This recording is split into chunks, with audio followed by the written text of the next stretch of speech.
کریم صلی اللہ علیہ وسلم نے فرمایا کہ جبرائیل نے مجھے آگاہ کیا ہے کہ میری امت بھی جہنم میں جائے گی۔ فاطمہ بیٹی، مجھے اپنی امت کے گناہگاروں کا غم کھائے جا رہا ہے اور میں اپنے مالک سے دعائیں کر رہا ہوں کہ اللہ ان کو معاف کر دے اور جہنم سے بری کر دے۔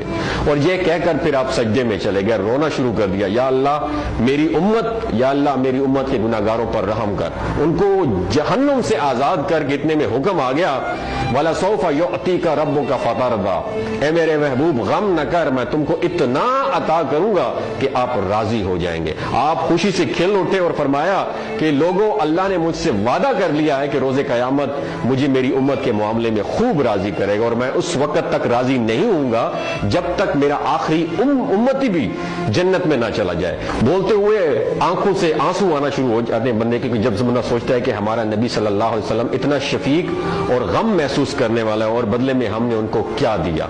آپ کا ایک سیکنڈ اس ویڈیو کو دوسرے لوگوں تک پہنچانے کا سورس ہے۔ میری آپ سے عاجزانہ اپیل ہے کہ لا حاصل اور بے مقصد پوسٹیں ہم شیئر کرتے رہتے ہیں، لیکن آج اپنے نبی کی رحمت کا یہ پہلو کہیں ہم سے مس نہ ہو جائے۔ ایک شیئر کر کے اپنا حصہ ضرور ڈالیے گا، کیا پتہ کون گناہگار پڑھ کر راہ راست پہ آ جائے اور دوسروں کو تھوڑی سی ہدایت مل جائے۔ کہنے کا مقصد یہ ہے کہ ایک نبی ہمارے لیے اتنا غم خوار ہے، اور ہم یہاں بیٹھ کے اس کی امت کے اوپر اتنے مظالم ڈھائے جا رہے ہیں۔ ہمارے